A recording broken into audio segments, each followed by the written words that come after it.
Alright, y'all, this is the part 2 of the CV axle and front brake pads replacement, driver and passenger side. So here we have the new CV axle that we're going to put back in, and this is the passenger side. As you can tell, it's a lot longer. So what you're going to need to do is when you put it in, sorry for the bad focusing on the camera. Lighting is bad, so it's trying to focus while I'm moving around and working. So again, when you put the CV axle in on the passenger side, it's gonna need to go through the center bracket first. And once you put it through the center bracket, then you push it into the transmission location.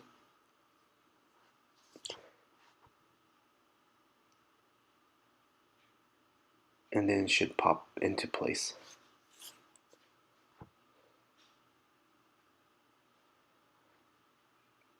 A lot of times when you put the CV axle in, you're gonna need to get a rubber mallet and just like pop it in place, because there's a lock pin at the end of the CV axle rod that locks into place into the transmission, and that's how it locks in.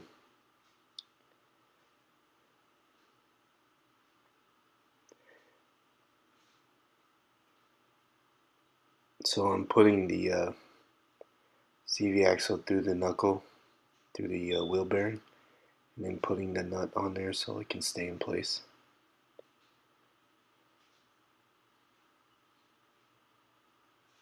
Now I'm about to put the bracket that holds the center of the CV axle.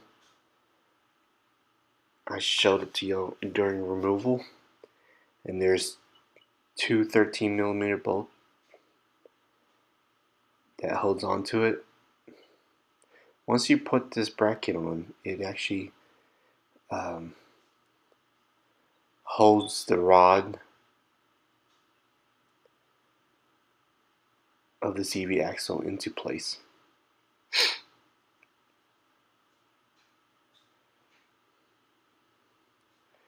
Again, 13mm socket with an extension.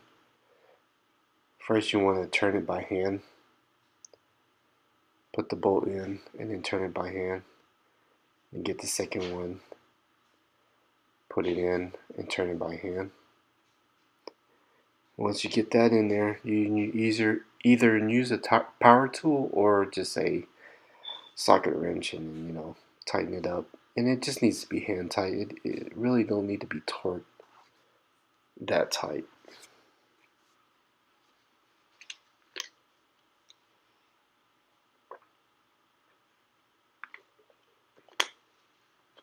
I mean, tight enough to where it's snug and it won't come out.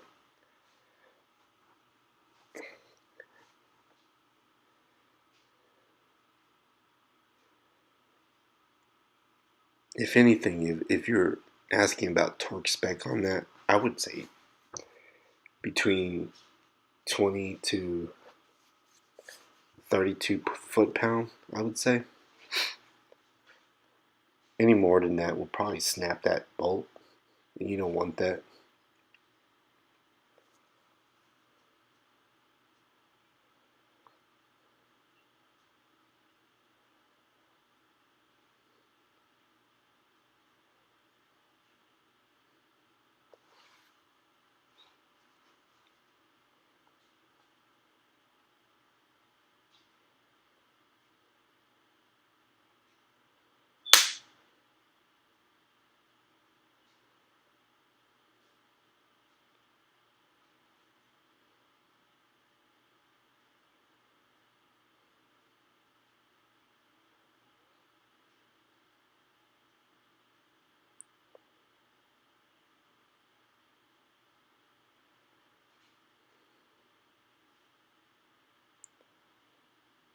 So right now I'm trying to decide, should I use the new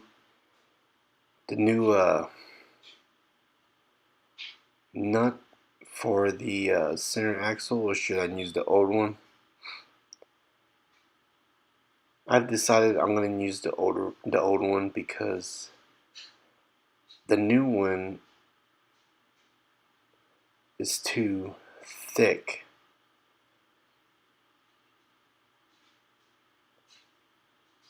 That I couldn't put the cotter pin on.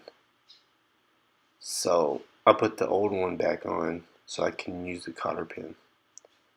It just doesn't make sense why they give you a new one and the cotter pin doesn't, it's too thick where you can't put the cotter pin in. It just really didn't. So now I'm putting the rotor back on.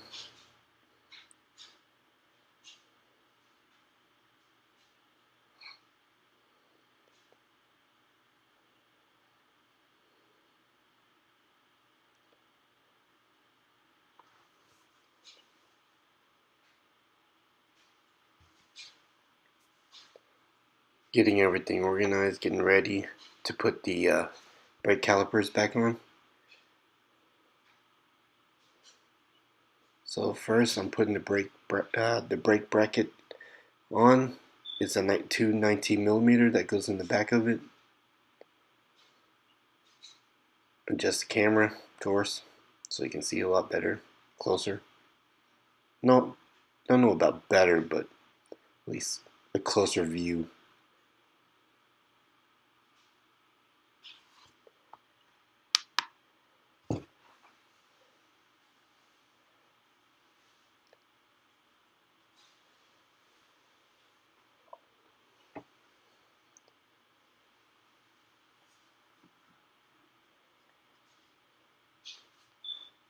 One thing I should have done here before putting the brake back together, and I'll do this on the driver's side, and I don't know why I skipped the procedure, but I should have mounted the knuckle onto the strut first.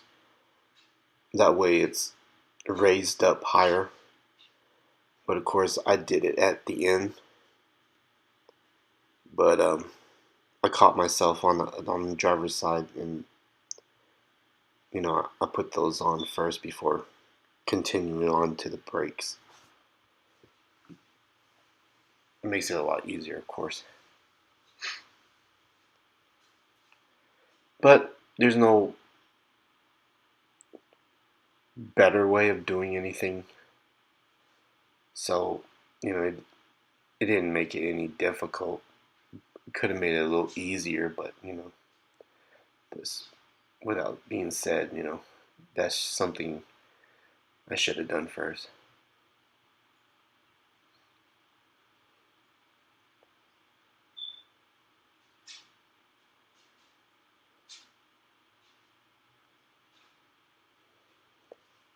Again, that's a 19mm.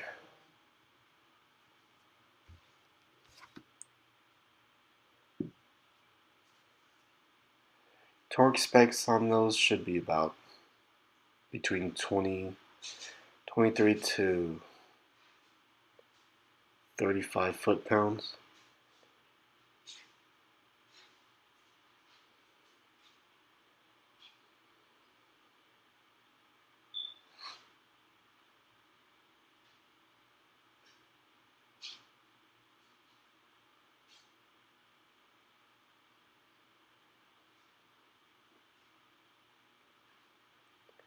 Now we're going to put the new pads on. From the first video, if you remember the pads, they were pretty worn out. When I bring out the new pads, you'll see the thickness of the pads.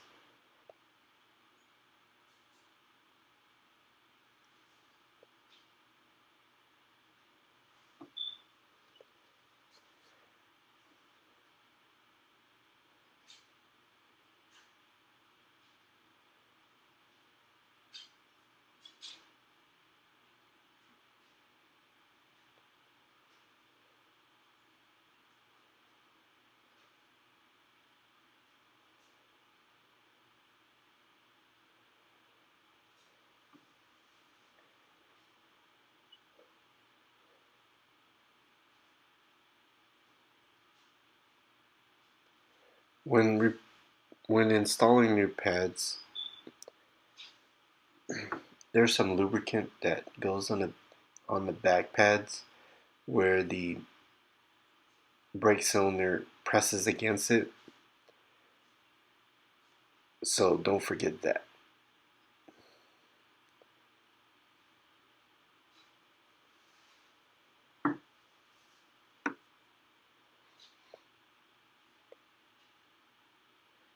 And then also some lubricant where the brake pads sit on those metal clips. Put a little bit there so when they press in and out, it gives it some lubricant to move easily. And always use high temp lube. There's always specific lube for each component, so if you don't know, look it up or ask your part guy from your auto parts store.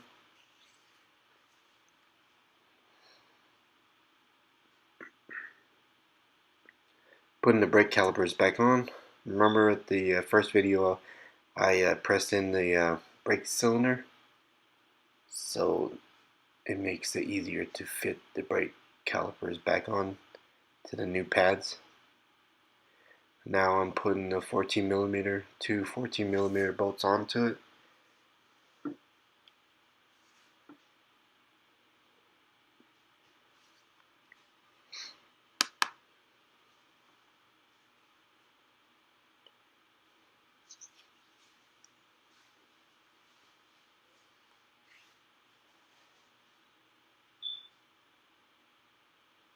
On the brake calipers, they have these two pins where the 14mm sets into. Those pins are always good to double check. If just pull those out, and they have a rubber bushing that goes around them. But pull the pins out and just double check if they're lubricated. If they're dry, they might get seized up inside there and rust up and lock in place, and then it can't move in and out. And you're one day when you need your brakes, they won't engage. They'll just either stuck open or stuck closed. And there's two pins, both where it sits right where the two 14mm. I should have showed you, but at least I'm explaining it. So you can just pull those pins out and just make sure they're lubricated, or a lot of time the grease will look really black or whatnot. And again, there's specific lubrication for them, and you just ask your auto parts guy what to replace them with, and you just clean out the old and put new. Or if it's still well lubricated, then you're good to go. But if they're stuck and seized up, it's time to clean them out and put new lubrication.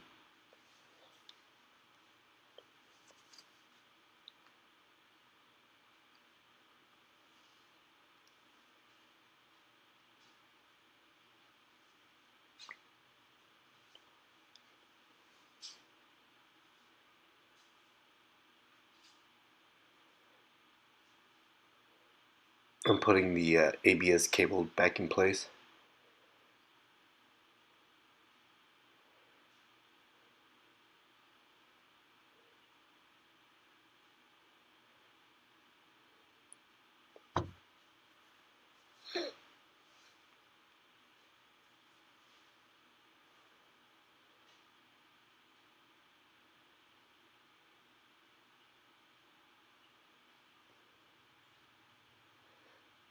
Okay, at this point, this is where I'm like, damn, I forgot to put I should have put this up first. Connecting Knuckles up to the struts. Yeah. Remember, there's two nuts and two bolts that fits in there. The way you took it out is the way you put it back in.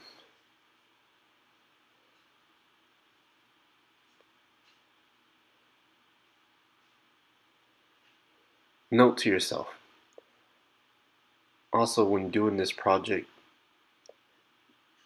when you're messing with the suspension or CV axle or ball joint,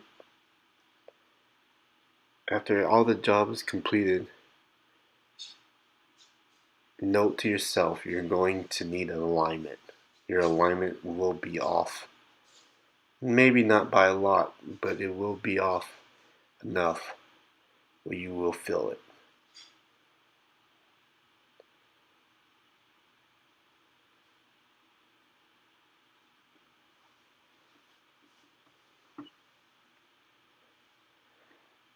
Again, the socket tool for the nuts and bolts is two 19mm, and make sure you tighten this pretty tight because you don't want to drive down the road and this comes loose.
It's always good to double check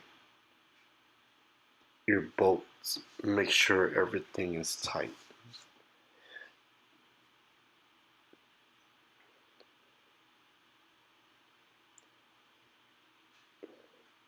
Next, we're working on the driver's side, putting the driver's side axle in. Of course, the driver CV axle is a lot shorter.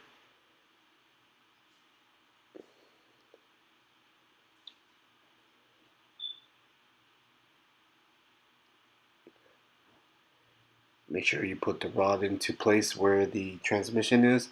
Again, there's a lock pin at the end, and once you set it into the transmission, it should lock in place.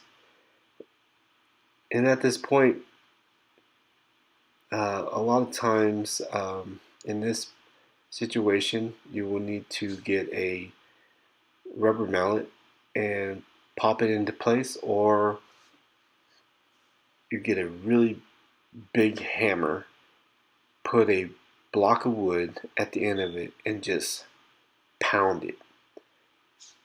Sometimes it'll just slip right in, and sometimes it'll just fight you.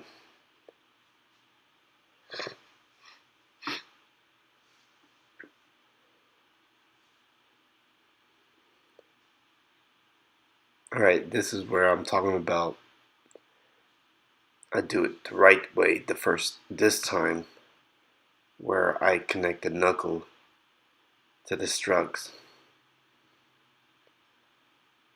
first.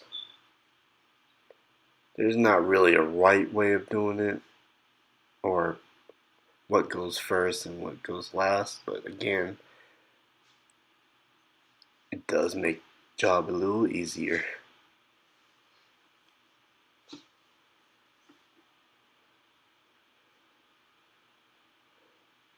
With this is a 19mm bolt with a 19mm nut, and make sure you tighten this pretty tight. You put the center bolt on to the axle.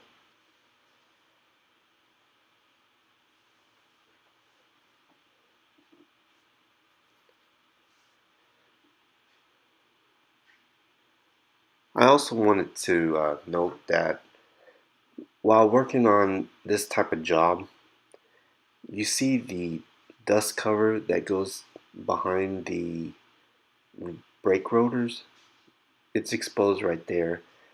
When you're doing this job, a lot of times, you're moving that around and you kind of bend it. It's easy to bend. Well, when you're done with the job, a lot of times when you start driving, you hear a scratching noise.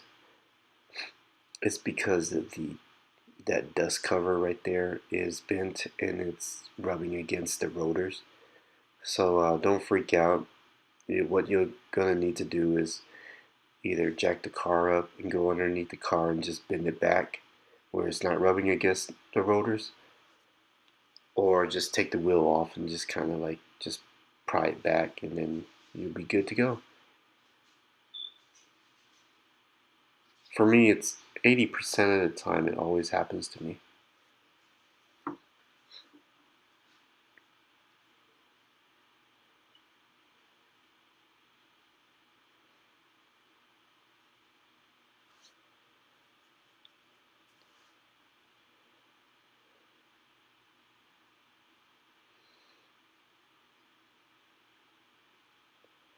Alright, we're going to put the rotors back on.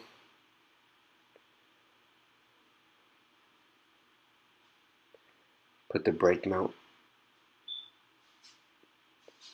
Install the brake mount on with two 19mm bolts.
$19mm socket,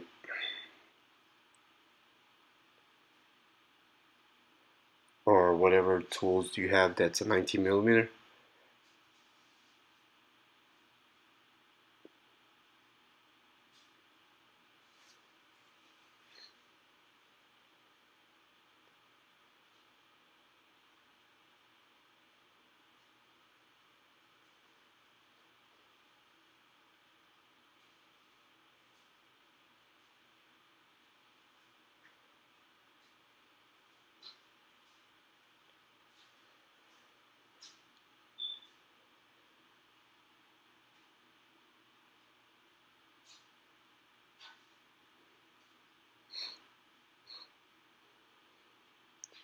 In this type of job, you can always make it easier for yourself, and you can actually turn the wheel to the left. If you're working on the driver's side, turn the wheel to the left, and then you can actually get the impact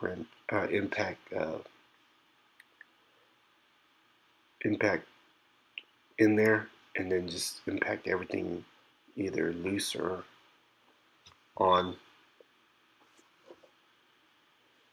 And here I am putting the pads on.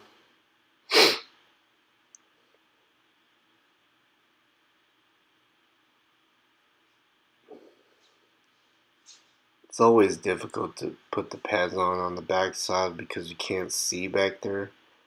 So it's like you kind of working blindly. You're like, why is this not going in? Eventually it'll just pop into place. Eventually.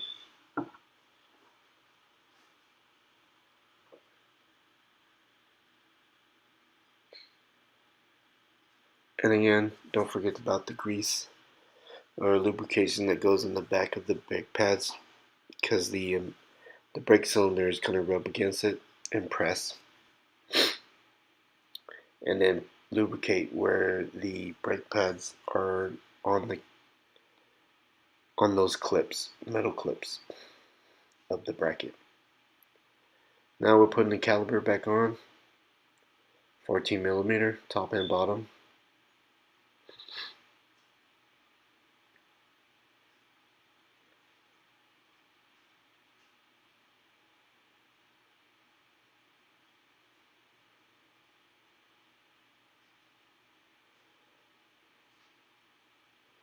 $14mm socket or wrench, whatever you have, is a tool to use.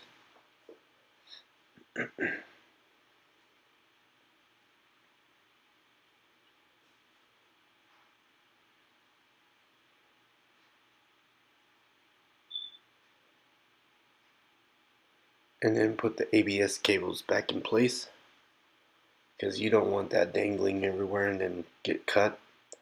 Then your ABS light will come on the dash, and then you got to replace that cable. It's not cheap at all.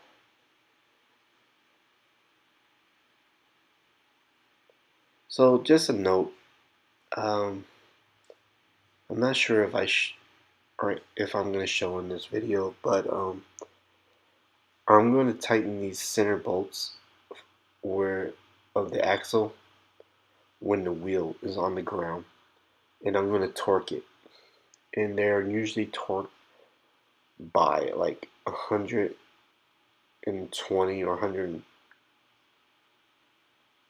between 84 to 100 and something torque, a foot-pound.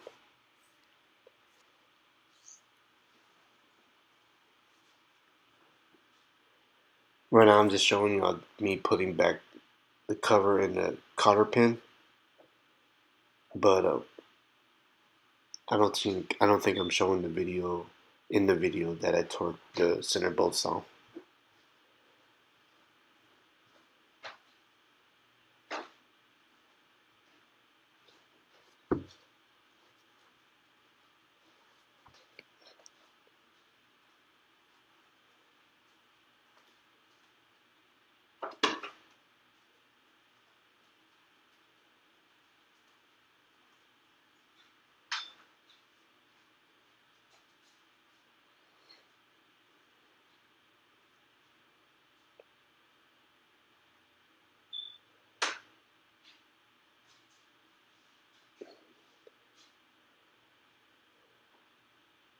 So I'm replacing with a new cotter pin.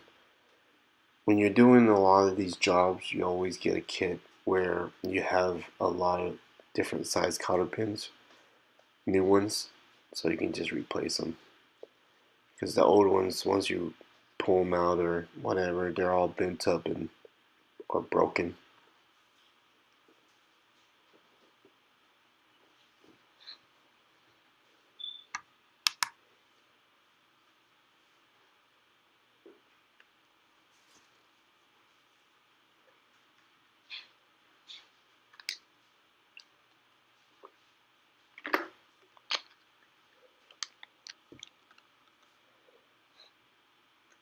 Same thing to the other side, driver and now passenger.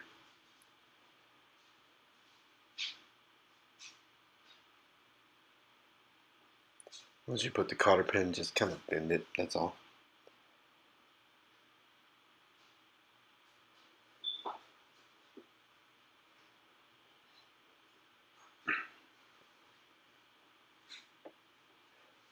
And what the cotter pins are for is like if the bolt vibrates loose, the cotter pin will catch it and it won't completely just vibrate off the CV axle.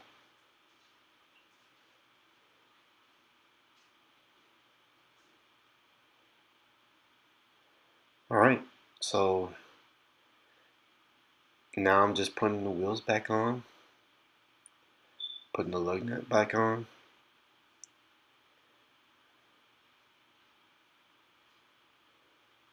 At the end of the job, where the oil leaked from the transmission when releasing the CV axle, I'll go underneath with some brake cleaner and spray and clean that area off.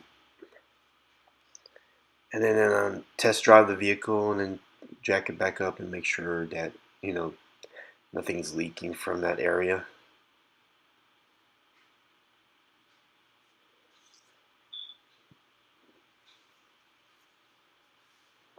And also it keeps the vehicle cleaner or clean.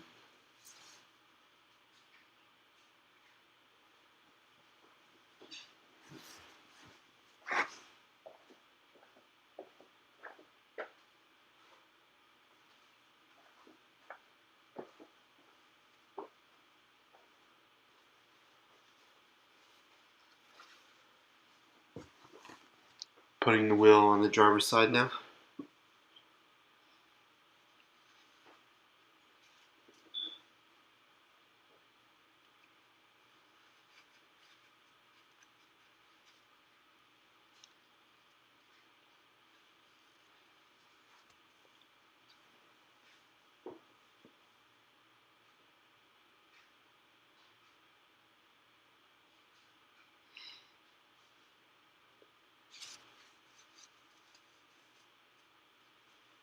If you're wondering what's leaking from the tire, um, I just washed it.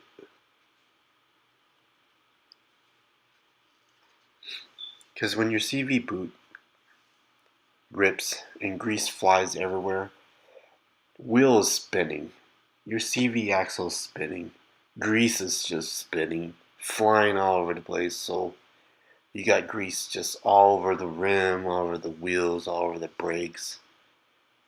So when I do a repair and I see buildups, I like to just clean it off.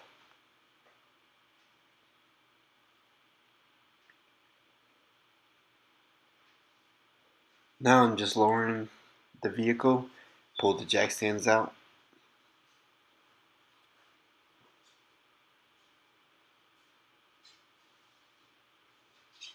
Pretty much job is complete.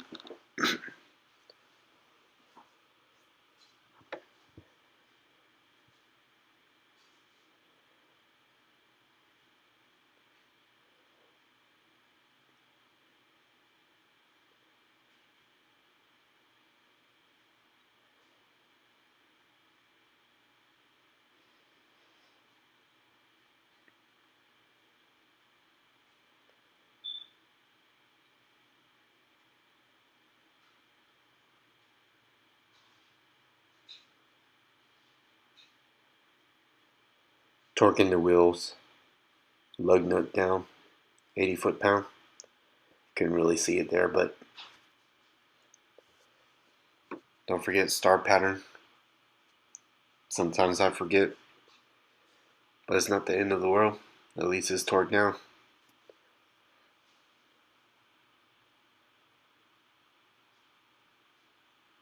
Driver side.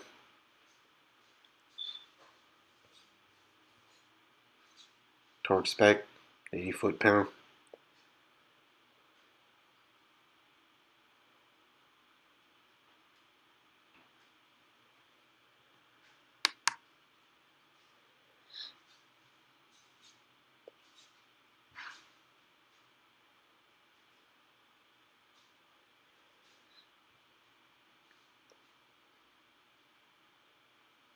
Alright, so now we're putting the cap back on for the brake.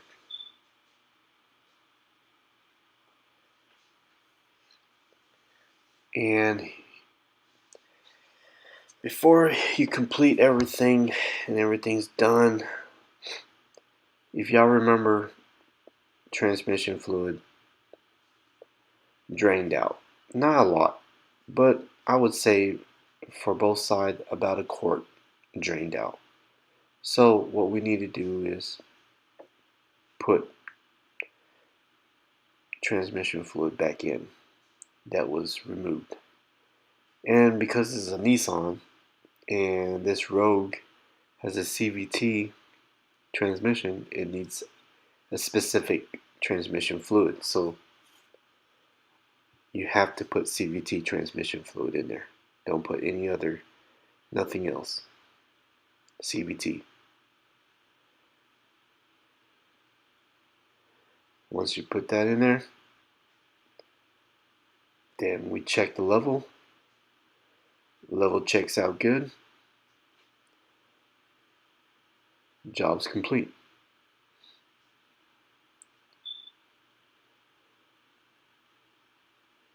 And of course, your question is, where do we restore the fluid back in? Well, where the dipstick of the transmission goes. Make sure you have a long neck filler uh, funnel.